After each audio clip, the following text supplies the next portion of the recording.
स्वागत है बच्चों आप सभी का आज की इस वीडियो में। और आज की ये वीडियो क्लास 12th का आपका हिंदी इलेक्टिव यानी कि हिंदी ऐच्छिक का जो सब्जेक्ट है बच्चों, इसके लिए एक मोस्ट इम्पॉर्टेंट वीडियो होने वाली है।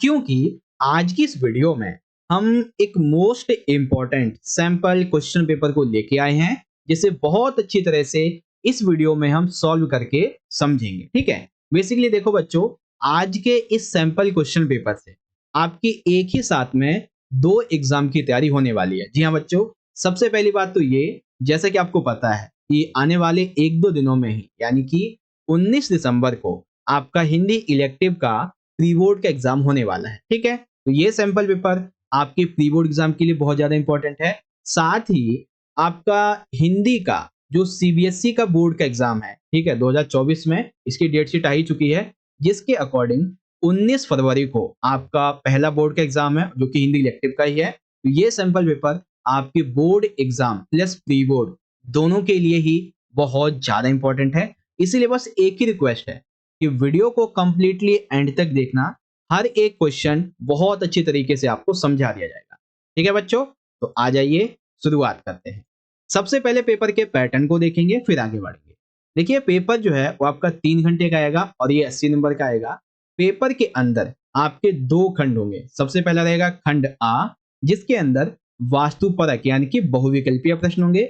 दूसरा होगा खंड बा, जिसके अंदर वास्तुनिष्ठ यानी कि वर्णात्मक प्रश्न होंगे। पेपर के अंदर टोटल आपसे जो है वो 14 क्वेश्चन पूछे जाएंगे। ठीक है, अब खंड आ में आपसे 40 वास्तुपरक प्रश्न यानी कि टोटल आपसे 40 एमसीक्यू पूछे जाएंगे। ठीक है, और रही बात क्वेश्चन की, तो इसके अंदर आपके टोटल 6 क्वेश्चन होंगे। उसके बाद में खंड बा के अंदर वर्णात्मक प्रश्न होंगे, यानी कि टोटल जो है इसके अंदर आपके 8 क्वेश्चन देखने को मिलेंगे। ठीक है, हिंदी का जो पैटर्न है ना वो बहुत ही इजी है समझना, बस यही पैटर्न है। तो हम क्या करेंगे, आज की ये जो हमारी वीडियो है ये हमारी पार्ट 1 की वीडियो रहेगी, जिसमें खंड आ को पूरा समझ लेंगे। और पार्ट 2 जो रहेगा ये भी बहुत जल्दी अपलोड कर दूंगा बना के, तो उसके अंदर हम खंड बाग को समझ लेंगे। ठीक है बच्चों, तो क्या आप तैयार हैं आज के सैंपल पेपर को समझने के लिए? चलिए शुरू करेंगे।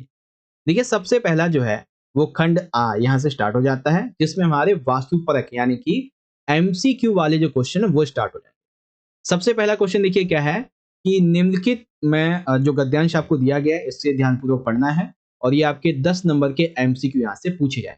ठीक है, तो हम इसे पढ़ते हैं, फिर आगे इसके जो क्वेश्चन होंगे उसे देखेंगे। काफी छोटा है, ज्यादा बड़ा नहीं है, पढ़ते हैं आगे देखेंगे। ठीक है, देखो, भारतीय संस्कृति विश्व के सबसे प्राचीन और उन्नत संस्कृतियों में से एक है, जिसने अपनी विविधता और आध्यात्मिकता के साथ बहुत बड़ा परिचय दिया है। भारतीय संस्कृति को समझने के लिए हमें इसके विभिन्न पहलुओं को गहराई से समझना होगा।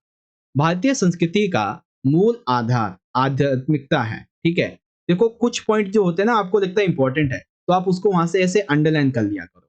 ठीक है, यह एक ऐसा सिद्धांत है जो मनुष्य को उसकी आत्मा को आत्मा से जोड़ने का प्रयास करता है। यह आत्मा के दिव्यता से जोड़कर उसे सत्य और अद्वितीय रूप को समझने का प्रयास करता है। भारतीय संस्कृति में योग, ध्यान, प्राणायाम ऐसे अनेक आध्यात्मिक प्रयासों का सिद्धांत का आधार है। भारतीय संस्कृति का अद्वितीय योगदान धार्मिक साहित्य में है। वेद, उपनिषद, रामायण, महाभारत, गीता, पुराण, ये सभी भारतीय संस्कृति के साहित्य के प्रमुख भाग हैं। ठीक है, और भी कुछ बातें हैं जो कि यहाँ पे दी गई हैं। आइए क्वेश्चन को समझते हैं अब। सबसे पहला क्वेश्चन क्या है बच्चों, भारतीय संस्कृति का मूल आधार क्या है? तो अभी हमने पढ़ा था ना ऊपर, क्या है भारतीय संस्कृति का मूल आधार? वो है, ये देखो, आध्यात्मिकता। मैंने बोला था ना जो इंपॉर्टेंट है आप उसे अंडरलाइन कर लो। तो कौन सा हो जाएगा आपका? यहाँ पे देखेंगे गा वाला ऑप्शन, आध्यात्मिकता, ये राइट हो जाएगा। दूसरा क्वेश्चन, ग्रंथों के माध्यम से जीवन के उद्दीपन का प्रयास किया जाता है, जिसमें समाज में क्या नहीं बढ़ता? तो देखो, ग्रंथों के माध्यम से शांति, साहित्य और सद्गुण ये सभी आते हैं, लेकिन ग्रंथों के माध्यम से जीवन के उद्दीपन में विवाद का यहाँ पे कोई मतलब नहीं। ठीक है ना, तो ऑप्शन नंबर आपका का यहाँ पे राइट हो जाएगा। ठीक है, उसके बाद देखो, भारतीय संस्कृति का धार्मिक साहित्य किसे कहा गया? ये क्वेश्चन जो है वो पैसेज में नहीं है, ये आपके थॉट बेस पर क्वेश्चन है, तो एक आधा क्वेश्चन ऐसा मिलेगा। तो भारतीय संस्कृति का धार्मिक साहित्य देखो किससे है? हमारे जो 4 वेद है ना, इस पर आधारित है। तो 4 वेद कौन से हो गए? मतलब 4 वेदों में जो हमारा ऑप्शन वो कौन सा हो जाएगा? वेद वाला ऑप्शन हो जाएगा। ठीक है? उसके बाद ध्यान से देखो, कौन-कौन से आध्यात्मिक प्रयास भारतीय संस्कृति में महत्वपूर्ण हैं? तो अभी हमने देखे थे भाई, कौन-कौन से महत्वपूर्ण हैं? ये देखो, योग, ध्यान और प्राणायाम, ये सभी महत्वपूर्ण हैं। ओके? तो देखते हैं, योग, ध्यान, प्राणायाम, मतलब कि ऑप्शन नंबर आपका जो घ वाला है ये राइट हो जाएगा। ठीक है? आगे देखिए, भारतीय संस्कृति के क्षेत्र में आध्यात्मिकता का क्या महत्व है? तो सिंपल सी बात है भाई, आध्यात्मिकता का क्या महत्व है? ये हमारे भारतीय संस्कृति के अंतर्गत शांति प्रदान करती है, शांति को बढ़ावा देती है। ठीक है? उसके बाद भारतीय संस्कृति में किस तत्व को अद्वितीयता का प्रतीक माना गया? तो अभी हमने देखा था ऊपर में किसको माना गया था भाई? अभी दिखाते हैं आपको, ये देखो, ये रहा। यहाँ आत्मा को दिव्यता से छोड़कर उसे सत्य और अद्वितीयता के रूप में समझने का प्रयास किया गया, यानी कि आत्मा को माना गया, है ना? अब आत्मा कहाँ पे है? ये रहा देखो, जो हमारा का वाला ऑप्शन है ये राइट हो जाएगा। ठीक है? उसके बाद भारतीय संस्कृति में योगदान किसे कहा जाता है? यानी कि भारतीय संस्कृति में योगदान किसे कहा जाता है? तो सिंपल सी बात है, किसे कहा जाता है? आध्यात्मिकता को कहा जाता है। ठीक है? आगे क्वेश्चन नंबर 8 है, देखो, ये तो बहुत ही इजी है। भारतीय संस्कृति के कौन-कौन से ग्रंथ प्रमुख हैं? सिंपल सी बात है, वेद भी है, उपनिषद भी है, गीता भी है, ये सभी हैं। तो मतलब क्या हो जाएगा? डी, यानी कि घ वाला ऑप्शन हमारा यहाँ पे राइट हो जाएगा। ओके? उसके बाद भारतीय संस्कृति में शिक्षा का क्या स्थान है? तो सिंपल सी बात है भाई, शिक्षा का जो स्थान है वो न्याय योग्य है, ठीक है। योग नहीं, ब्रह्म नहीं। अब देखो, शिक्षा मतलब संस्कृति में शिक्षा की बात की जा रही है, तो कहीं ना कहीं छोटा पॉइंट न्याय जरूर हो सकता है, लेकिन गुरु योग्य होना ये सबसे इंपॉर्टेंट है, क्योंकि भारतीय संस्कृति में शिक्षा को गुरु माना गया है। तो ऑप्शन नंबर ग हमारा राइट हो जाएगा। ठीक है? उसके बाद भारतीय संस्कृति में आध्यात्मिकता के माध्यम से कैसे जीवन को समझा जा सकता है? तो सिंपल सी बात है, गीता के अंदर दिए गए प्रत्येक उपदेश से भारतीय संस्कृति की आध्यात्मिकता को और जीवन को समझा जा सकता है। ठीक है? ये क्वेश्चन था, बहुत ही इजी था। ठीक है? बाकी आपके पेपर में हो सकता है कि इससे 10 से 15% थोड़ा हार्ड मिल जाए। मैंने आसान इसलिए लिया ताकि आपको अच्छे से समझा सकूं। ठीक है? चलिए, अब दूसरा है, यहाँ पे क्वेश्चन में सेकंड आ जाएगा, जिसमें आपको एक पद्यांश दिया रहेगा। ठीक है? मैंने लिख रखा है, एक आएगा और आपको उसका आंसर करना होगा। तो ये बेसिकली, प्रकृति का सौंदर्य अपरंपार, हृदय को छूता है, मन को मोहता है, आंखों को भर देता है। प्रकृति का सौंदर्य अद्भुत है, इसका कोई मुकाबला नहीं है। यह मनुष्य को शांति देता है और उसे जीवन जीने का आनंद देता है। प्रकृति के सौंदर्य में हम सभी का अधिकार है, हम सभी को इसे संरक्षित करना चाहिए और आने वाली पीढ़ियों के लिए भी इसे बचाना चाहिए। तो आइए 8 नंबर के क्वेश्चन है, देखते हैं। सबसे पहला क्वेश्चन, प्रकृति का सौंदर्य मनुष्य को क्या देता है? मनुष्य को शांति और आनंद दोनों ही प्रदान करता है, यानी कि ऑप्शन नंबर ग हमारा राइट हो जाएगा। ठीक है? उसके बाद देखिए, अभी क्वेश्चन है, प्रकृति का सौंदर्य अपरंपार, तो यहाँ पे किस अलंकार का उपयोग किया गया? अर्थात प्रकृति का जो सौंदर्य है वो अपरंपार है, जिसकी कोई सीमा नहीं है। तो यहाँ पे क्या हो रहा है? यहाँ पे अतिशयोक्ति अलंकार का उपयोग हो रहा है। ठीक है? बढ़ा चढ़ा के बात को कहा जा रहा है, तो ये हो जाएगा आपका ऑप्शन नंबर का। उसके बाद, प्रकृति का सौंदर्य कैसा है? तो अद्भुत भी है, अपरंपार भी है, बहुत ही मनमोहक भी है, यानी कि घा वाला हमारा ऑप्शन यहाँ पे बिल्कुल सही हो जाएगा। ठीक है? फिर आता है चौथा हमारा क्वेश्चन, प्रकृति के सौंदर्य को कैसे संरक्षित किया जा सकता है? तो सबसे पहले तो पॉइंट क्या है कि इससे प्रदूषण से बचाकर प्रकृति को और अच्छा बनाया जा सकता है, बिल्कुल ठीक है। जंगलों को काटे जाने से बचाकर, बिल्कुल ठीक है। ज्यादा से ज्यादा पेड़ काटकर, अरे इससे तो प्रकृति का नाश हो जाएगा, है ना? तो मतलब कि गा वाला हमारा राइट हो जाएगा। का व खा ये दोनों ही सही है। ठीक है? प्रकृति के सौंदर्य को बचाने के लिए सबसे अच्छा तरीका क्या है? तो सबसे अच्छा तरीका है, लोगों को जागरूक किया जाए। ठीक है? उन्हें शिक्षा दी जाए कि प्रकृति का सौंदर्य, प्रकृति की रक्षा हमारे लिए क्यों इम्पोर्टेंट है। ठीक है? हमारे भविष्य के लिए, वर्तमान के लिए। साथ ही गवर्नमेंट को भी इसके लिए कुछ कानून बनाने चाहिए। तो बिल्कुल ठीक है, ऑप्शन नंबर जो गा है ये हमारा यहाँ पे राइट हो जाएगा। ठीक है, छठा क्वेश्चन, प्रकृति के सौंदर्य को संरक्षित करने के लिए बच्चों को क्या नहीं करना चाहिए? तो सबसे पहले क्या दिया हुआ है, बच्चों को प्रकृति के बारे में पढ़ना चाहिए, प्रकृति से प्यार करना चाहिए, बिल्कुल ठीक है। लेकिन ये कहना कि ज्यादा से ज्यादा पेड़ काटने चाहिए बच्चों को, ये गलत है, क्योंकि इससे तो प्रकृति नाश हो जाएगा उसका, है ना। फिर आगे क्वेश्चन देखते हैं जो कि हमारा सातवां है, इस पद्यांश का उचित शीर्षक क्या हो सकता है? तो इस पद्यांश का उचित शीर्षक क्या हो सकता है जिसमें प्रकृति के सौंदर्य के बारे में बात की जा रही है? सिंपल सा कॉन्सेप्ट है, प्रकृति का सौंदर्य। ऑप्शन नंबर का हमारा राइट हो जाएगा। ठीक है, अब सबसे आखिरी क्वेश्चन, ये जो पद्यांश अभी हमने पढ़ा इसका सारांश क्या है? तो सारांश ये है कि प्रकृति के सौंदर्य का ये पद्यांश वर्णन करता है, प्रकृति का सौंदर्य अपरंपार है, अद्भुत है, मनमोहक है, ये हमें बताता है। प्रकृति जो है वो मनुष्य को शांति और आनंद प्रदान करती है, बिल्कुल राइट। यानी कि ऑप्शन नंबर जो घ वाला है ये हमारा यहाँ पे बिल्कुल सही हो जाएगा। ठीक है बच्चों, तो इस तरीके से आपका ये पद्यांश वाला जो क्वेश्चन था वो भी आपको यहाँ पे बहुत अच्छी तरीके से समझ में आ गया होगा। ठीक है, चलिए अब यहां से शुरू होंगे हमारे असली क्वेश्चन जो कि आपके लिए बहुत ज्यादा जरूरी है। ठीक है, पहले क्वेश्चन थर्ड आएगा अभिव्यक्ति और माध्यम वाला, और ये तीसरा क्वेश्चन आपका बेसिकली 5 नंबर का आएगा। ठीक है, चलिए सबसे पहला क्वेश्चन देखिए क्या दिया गया है, वर्तमान में भारत में इस समय इंटरनेट पत्रकारिता का कौन सा दौर चल रहा है और ये कब शुरू हुआ?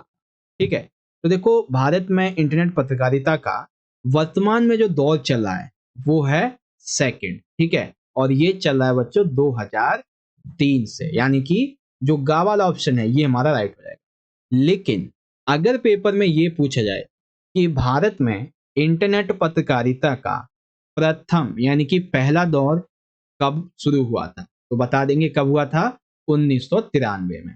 ठीक है, वहीं अगर आपसे पेपर में ये पूछा जाए कि विश्व में इस समय इंटरनेट पत्रकारिता का कौन सा दौर चल रहा है, तो आप बता दीजिएगा तीसरा चल रहा है जो कि 2015 से शुरू हुआ।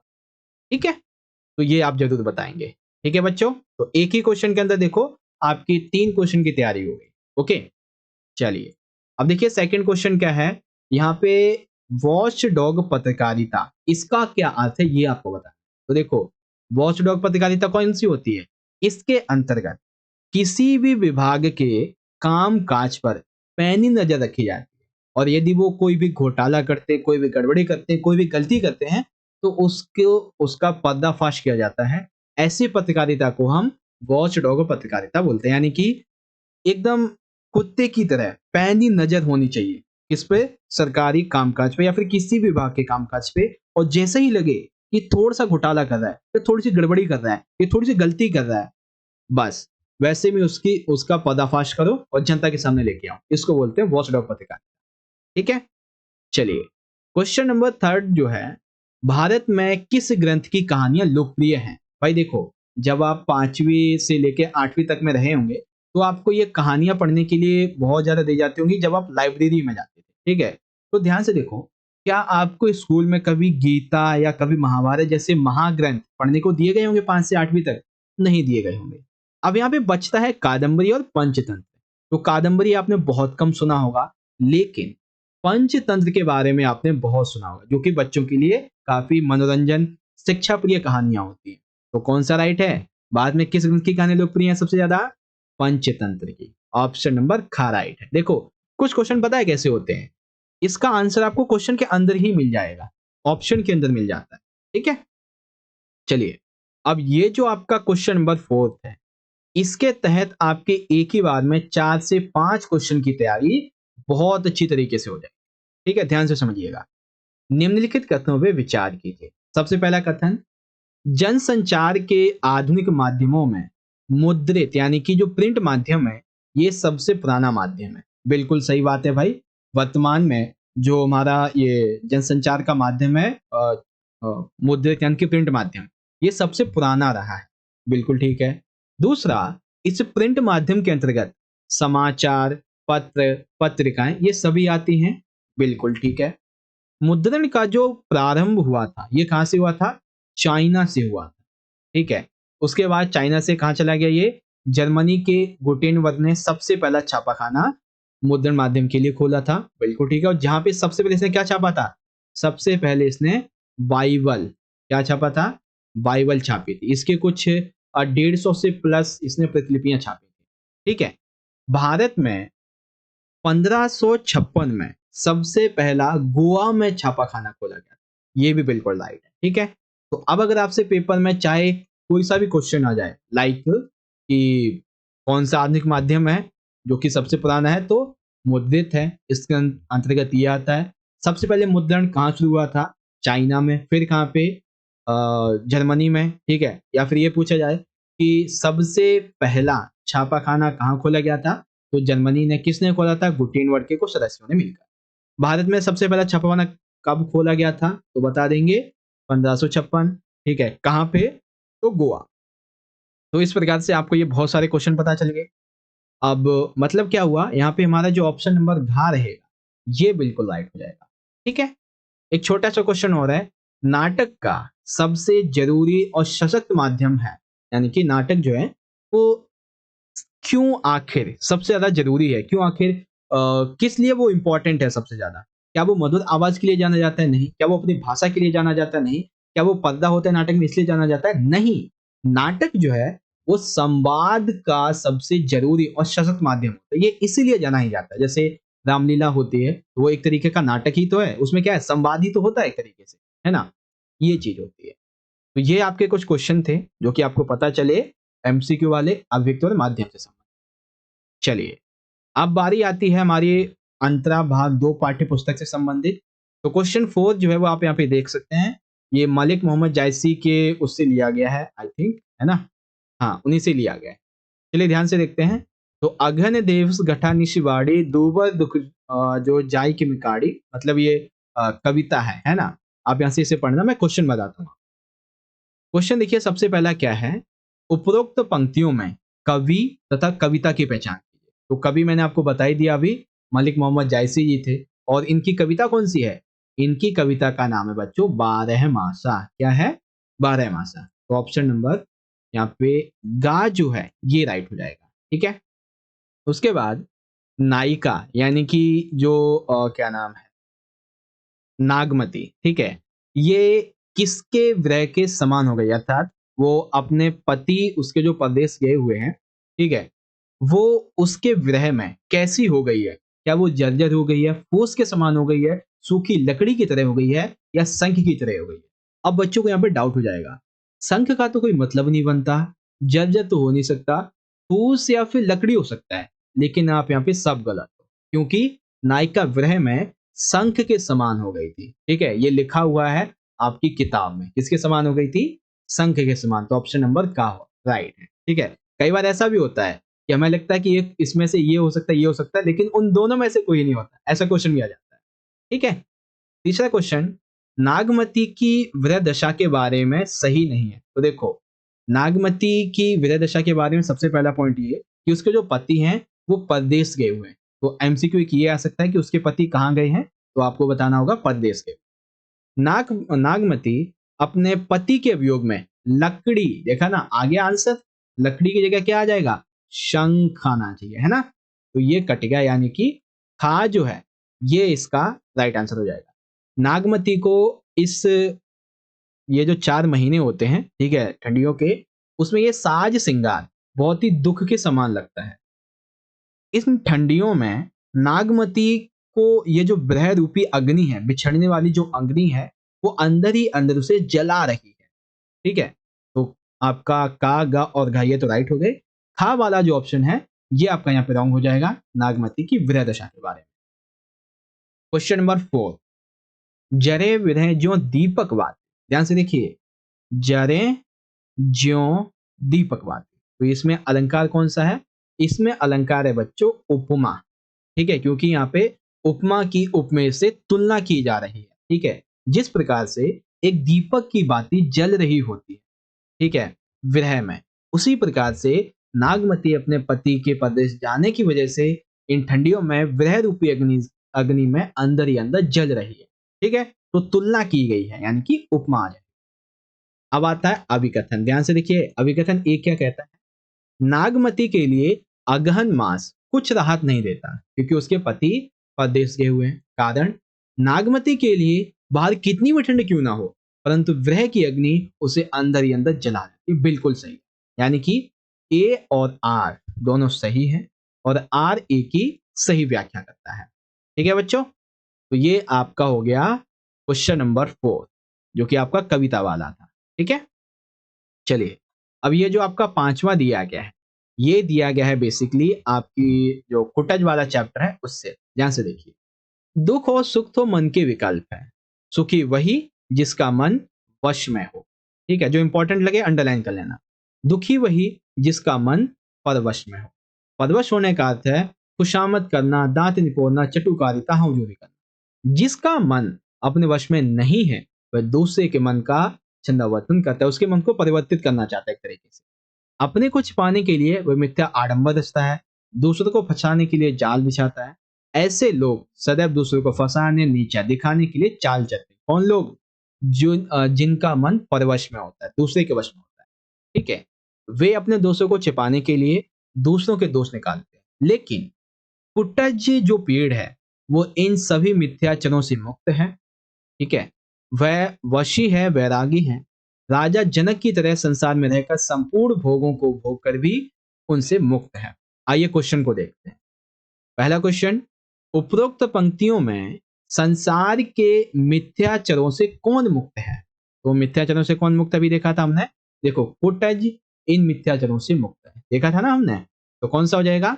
ऑप्शन नंबर आपका यहाँ पे गा बिल्कुल सही हो जाएगा। ठीक है, चलिए दूसरा क्वेश्चन, कुटज का पौधा किसी भी परिस्थिति में पराजित नहीं होता है। तो ये पराजित ना होना क्या संकेत करता है, क्या सिद्ध करता है उसके लिए? तो उसके लिए ये सिद्ध करता है कि वो अपनी विजयी जीवन शक्ति को यहाँ पे प्रदर्शित करता है। ठीक है, उसके बाद लेखक के अनुसार कौन से व्यक्ति सुखी हैं? तो अभी हमने देखा था जिस व्यक्ति का मन अपने वश में है वही सुखी है। ठीक है, तो ऑप्शन नंबर खा हमारा राइट है। उसके बाद लेखक के अनुसार किसी व्यक्ति का यदि मन परवश में है, किसी और के वश में है, तो इसका तात्पर्य क्या है? इसका तात्पर्य यह है कि वो उस व्यक्ति की चापलूसी करता है, लोगों के साथ में छलकपट करता है, चटुकारिता करता है। यानी कि घा वाला जो ऑप्शन है ये हमारा राइट होगा, जो कि अभी हमने देखा ही था। पांचवा एक छोटा सा क्वेश्चन, पाठ कुटज में कुटज के वृक्ष की तुलना किससे की गई है? कुटज के वृक्ष की तुलना देखेंगे, अभी मैंने आपको बताया था राजा जनक की तरह। ठीक है ना, तो यहाँ पे कौन सा राइट हो जाएगा आंसर? ये रहा ऑप्शन नंबर गा, राजा जनक की तरह कुटज वृक्ष की तुलना की गई है। ओके, कोई डाउट नहीं। चलिए, तो ये वाला तो आपका कंप्लीट हो गया क्वेश्चन 5। अब हम बात करेंगे क्वेश्चन नंबर 6 की। ठीक है, जो कि आपका दूसरी वाली जो पाठ्य पुस्तक है अंतराल भाग 2 इससे संबंधित है और इससे संबंधित आपसे 7 एमसीक्यू पूछे जाएंगे। ओके बच्चों, चलिए क्वेश्चन 6 का सबसे पहला क्वेश्चन, सूरदास की झोपड़ी किस उपन्यास का अंश है? तो देखो, ईदगाह ये क्या है? ये तो चैप्टर का नाम है। दूसरी अंतरा जो किताब है आपकी निर्मला, ये भी नहीं है। अब जो नंगला ताई है ये क्या है? बेसिकली नंगला ताई जो लेखक विश्वनाथ है। कौन?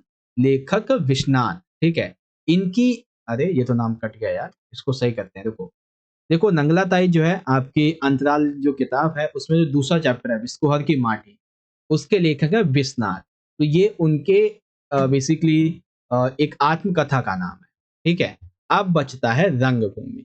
तो रंगभूमि जो है ये सूरदास की झोपड़ी, मतलब रंगभूमि का ही एक उपन्यास है सूरदास की झोपड़ी। ठीक है, तो ऑप्शन नंबर आपका गा राइट हो जाएगा। ओके, अगर आपसे पेपर में पूछा जाए कि नंगला ताई का संबंध किससे है, तो लेखक विश्वनाथ है। उसके बाद लेखक विश्वनाथ ने लेखक के विश्वनाथ के अनुसार वर्तमान में जितनी भी सभ्यताएं हैं इसको आखिर जन्म किसने दिया, किसे जननी कहा गया है वर्तमान की सभ्यताओं को? वनों को भी नहीं, बारिश को भी नहीं, सागर को भी नहीं, नदियों को वर्तमान की सभ्यताओं का जनक कहा। तो ऑप्शन का आपका राइट है। ठीक है, क्वेश्चन नंबर 3, जब सूरदास की झोपड़ी जल जाती है, ठीक है, और वो साइड में बैठा हुआ शोक मना रहा हो, अचानक से सूरदास के मन में एक आशा की किरण जाग उठती है। आखिर ये कैसे होता है? तो ये तब होता है जब उसका जो बेटा है मिठुआ वो खेल रहा होता है और खेल खेल में वो कहता है कि तुम रोते क्यों हो, खेल में हारना जीतना तो लगा ही रहता है। इसी बात की वजह से कि खेल में हारना जीतना तो लगा ही रहता है, लेकिन वही बाजीगर वाली बात हो गई, ठीक है? और हार के जीतने वाले को ही बाजीगर कहते हैं, वही बात है। तो यही पॉइंट है इसका, तो ऑप्शन नंबर आपका खा राइट हो जाएगा, ठीक है? इसी वजह से उसके अंदर एक नई आशा की किरण जागी। अब क्वेश्चन 4 जो है, इसके अंदर से आपके बहुत सारे एमसीक्यू एक बार में कंप्लीट होंगे, काफी बड़ा क्वेश्चन है, ध्यान से सुनिए। क्वेश्चन ये है, विस्कोहर की माटी पाठ में वर्णित फूलों के बारे में कथनों पर विचार कीजिए। ठीक है, कई एमसीक्यू एक बार में कंप्लीट हो। सबसे पहला देखिए, कमल के फूल की जब हम बात करते हैं तो कमल के फूल के बीज, डंठल, ये सभी खाए जाते हैं। ठीक है, कमल के जो पत्ते होते हैं ये भोजन परोसने में काम आते हैं। ठीक है, पहली बात तो ये हो गई जो कि आपका सही है। फिर दूसरा है बच्चों कोइया। ठीक है, कोइया क्या है? कोइया बेसिकली तालाबों में या फिर जो गड्ढे होते हैं इनके जल में खिलता है। ठीक है, कोइया से मीठी गंध आती है। ओके, तो ये आपका दूसरा भी सही हो गया। फिर है जूही। यह काले रंग का खुशबूदार फूल होता है। जूही कैसा होता है? काले रंग का खुशबूदार फूल होता है। इसे माला बनाने में प्रयोग में लाया जाता है। ठीक है, लेकिन ये जो बात कही गई ना कि हरी सिंगार फूल के बारे में, ये यहाँ पे गलत दी हुई है। ठीक है, क्या कहा गया है? ये शरद ऋतु में खिलता है, सफेद रंग का खुशबूदार पूजा फूल होता है। बस ये गलत। तो मतलब कि पहला, दूसरा और चौथा, ये तीन हमारे सही है। तो यहाँ पे घा वाला जो ऑप्शन ये आपका राइट है। ठीक है, तो अब अगर आपसे पेपर में पूछा जाएगा या कमल के बारे में, कोइया के बारे में, जूही के बारे में कोई सा भी क्वेश्चन आ जाएगा तो आप बता दोगे अच्छी तरीके से। ठीक है, तो आपका ये घा राइट हो गया। आगे आता है क्वेश्चन नंबर 5। लेखक प्रभास जोशी के अनुसार नर्मदा मैया के पास बैठने से कैसा आनंद मिलता है? जब लेखक प्रभास जोशी नर्मदा मैया के पास बैठा हुआ होता है तो उसे कैसा आनंद मिलता है? ठीक है, क्या उसे स्वर्ग की प्राप्ति जैसा? नहीं। सुगंधित बाग में घूमने जैसा? नहीं। ऐश्वर्य भोगने जैसा आनंद? नहीं। बल्कि उसे माँ की गोद में बैठने जैसा आनंद प्राप्त होता है। तो ऑप्शन नंबर आपका गा राइट है। ठीक है, आगे क्वेश्चन नंबर 6। बिस्कोहर पाठ से हमें गांव के बारे में किस प्रकार का चित्रण दिया गया? तो बिस्कोहर पाठ में गांव में फलने वाले फूल, फल, पेड़ पौधे और सांपों के बारे में बताया गया है। ठीक है, मौसम में गांव में होने वाले जो बदलाव हैं, जो बीमारियां हैं, इसके बारे में बताया गया है। इस पाठ में गांव के प्राकृतिक सौंदर्य के बारे में बताया गया है। बिल्कुल ठीक है, तो ऑप्शन नंबर आपका यहाँ पे घा एकदम सही हो जाएगा। ठीक है, 7वां क्वेश्चन ये बहुत ही हम ये कह सकते हैं कि अलग क्वेश्चन है, ध्यान से देखिएगा। भिखारियों के लिए अर्थात सूरदास के लिए, भिखारियों के लिए धन संचय पाप संचय के समान है। सूरदास ने ऐसा क्यों कहा होगा, बताइए। अर्थात देखो, हमें पता है सूरदास के पास में 500 से भी ज्यादा रुपए थे, ठीक है, उसकी पोटली में। लेकिन फिर भी वो ऐसा कहता है कि भिखारियों के लिए धन संचय पाप संचय के समान है जब उसकी झोपड़ी जल जाती है। तो ऐसा क्यों कहता है? क्योंकि उस समय जो वर्तमान का सामाजिक दृष्टिकोण होता है उसकी वजह से कहता है। और दृष्टिकोण क्या था कि एक भिखारी के पास में इतने पैसे कैसे आए, और ये अगर इतने इकट्ठे कर भी लिए तो उसके लिए क्या फायदा पैसे इकट्ठे करने का, है ना? तो यानी कि आपका ये खा राइट हो जाएगा। और ये किसका दृष्टिकोण है? समाज का। तो इस तरह से आपके ये जो क्वेश्चन थे अंतराल भाग 2 की किताब के, ये सभी हमने यहाँ पे देख लिए। और यहाँ पे हमारी आज की वीडियो कंप्लीट हो जाती है।